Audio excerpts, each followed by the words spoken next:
I came from a broken household, so a lot of times I had to be the man of the house, so I had to grow up really fast. So outside of educational standpoints, I had to help provide for my mom. So I had my first job when I was 14. It kind of instilled in me the drive and tenacity to accomplish things in life. And I've always had this mentality that I have to be doing something. Even when I take a day off, I have to be doing something. I have to be productive. I have to work to get to whatever my next level is. Heteronormative, to me personally, means a society or a culture that believes that what heterosexual cisgendered people believe is to be true, and nothing can change that. Everything has to fit in the box of what heterosexual cis people feel life should look like. That in regards to sexuality, in regards to culture, in regards to attitudes, belief systems. And I think that the idea of what heteronormative is putting people, groups of people, individuals in boxes based off of the belief systems of people who don't identify with me. So I would literally be the first person in my family to have graduated from undergrad and the first person in my immediate family to go to grad school.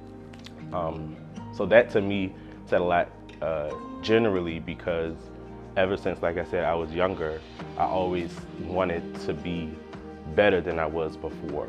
And I think that my parents instilled in me the ability to see, what was right or wrong. My moral compass was always on 100, and I felt like that helped me move into a stage in my life now where I'm older and still able to do the things that people half my age are doing, but now with life experience, I'm able to do it a lot better. I worked in healthcare all my life, so my ability to understand HIV was different, and it didn't hit me as hard as it hits other people, as far as the medication regimens and things like that go. But once I started ART, it kind of hit me emotionally because my life was changing, because the side effects would hit me differently. I would go to work and have to wear sunglasses, and I was moody because things were a lot different back then. But mentally, I didn't think that I was prepared to handle what my life would look like. In community now, whether you're cis hetero or LGBTQ+, the connotation of clean and dirty is something that pisses me off, because as someone living with HIV, I'm dirty, but you're clean, but I take a shower like you take a shower. So I feel like negative connotations placed on HIV and STIs in general, but more heavily HIV, I think that stigma is a problem because it decreases the awareness in sexual health.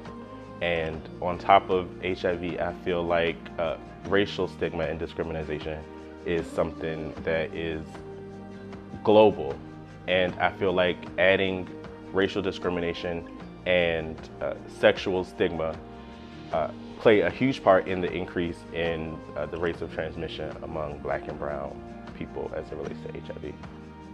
I want to create a platform where I not only educate individuals on coping mechanisms and strengthening their emotional intelligence and mental health, but also combat the stigma that is attached to HIV and sexual health in general. I want people to understand the fact that it's okay to not be okay, and to understand that you can create your own safe spaces within your group of friends, and to understand that not every safe space is legitimately safe, right? Because there's safe spaces and there's convenient spaces. Not every safe space is going to be convenient, and not every convenient space is going to be safe. So finding individuals who truly understand and empathize and relate to who you are as a person in its totality, aside from your status, aside from your race, I think that finding those people to help you when you're at your lowest, to lift you up, and to also reciprocate that to individuals within that same circle who might need that same type of positive reinforcement.